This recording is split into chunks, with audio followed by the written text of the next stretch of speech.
There's a particular kind of unease that comes from early internet horror images, especially when you start digging into what they actually are, where they came from, and whether there's any truth behind them. What makes these images endure is not just how they look, but how their origins blur the line between fabrication and reality. Looking more closely at four specific examples: Ayuwoki, this man, the rake, and the imagery tied to Candle Cove, reveals that each one sits at a different point on that spectrum between hoax, art, and misunderstood reality.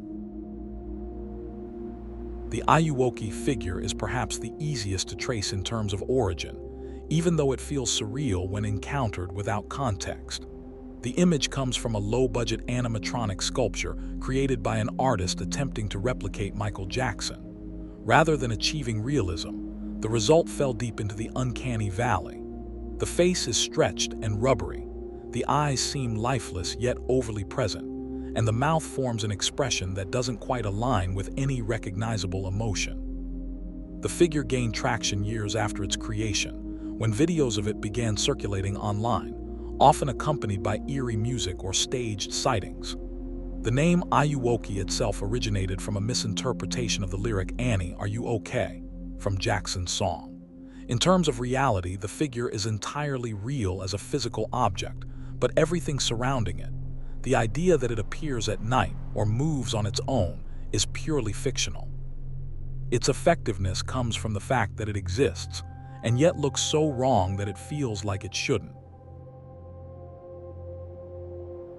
This man is a completely different case, because the image itself was never meant to be evidence of anything real.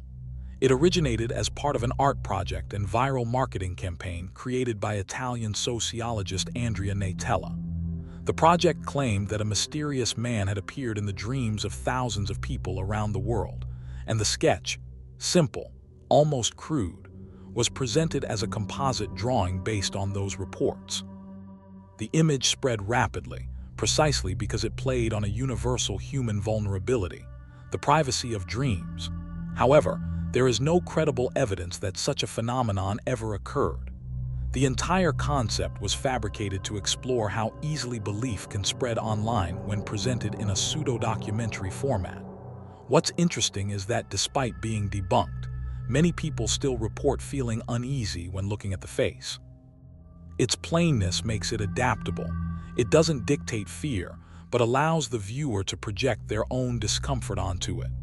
In that sense, it's not real as a phenomenon, but very real as a psychological trigger.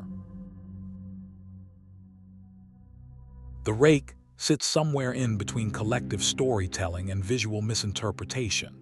The creature itself originated on the forum 4chan during a collaborative horror thread where users were encouraged to invent a new monster.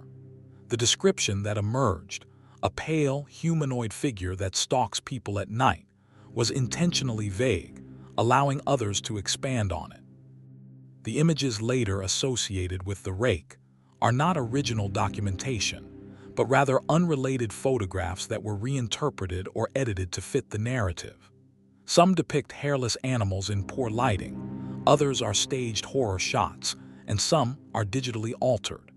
There is no single real image of the rake because the creature itself is fictional, built from layers of contributions by different people online.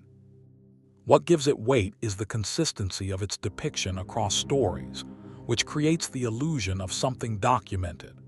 It's a good example of how repetition and shared imagination can simulate reality, even when there is no factual basis.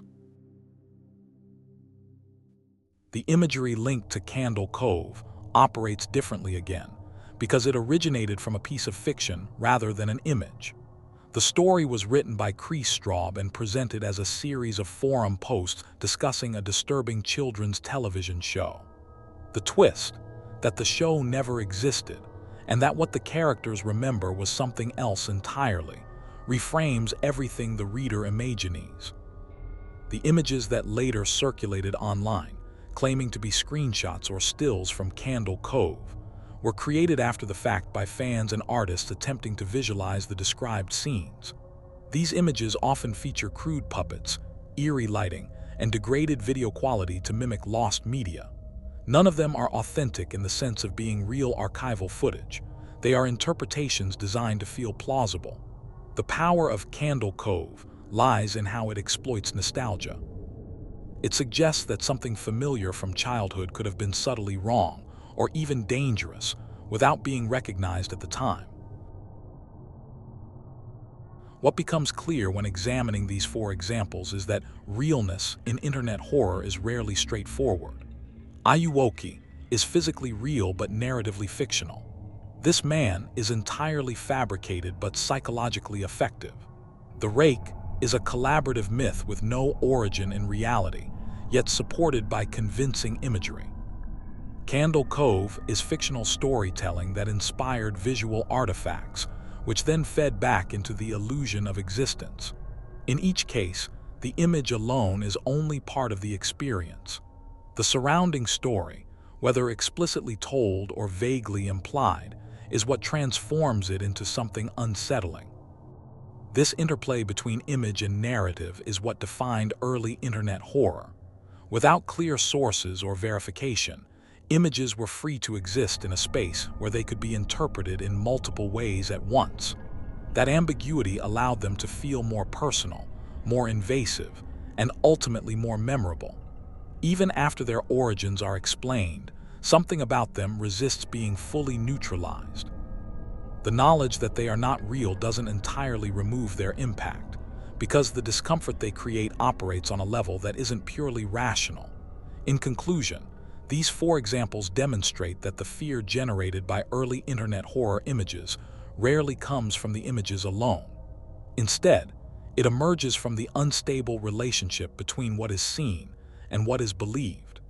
Ayuwoki shows how a real object can become terrifying through reinterpretation. This man proves that a completely fabricated idea can still produce genuine unease. The Rake illustrates how collective storytelling can simulate the presence of something real, while Candle Cove reveals how fiction can generate convincing artifacts that blur into perceived memory. Together, they highlight a defining feature of early online horror: its reliance on uncertainty. Even after their origins are explained, these images retain a residue of ambiguity. That lingering doubt, however small, is what allows them to continue unsettling viewers long after the screen is turned off.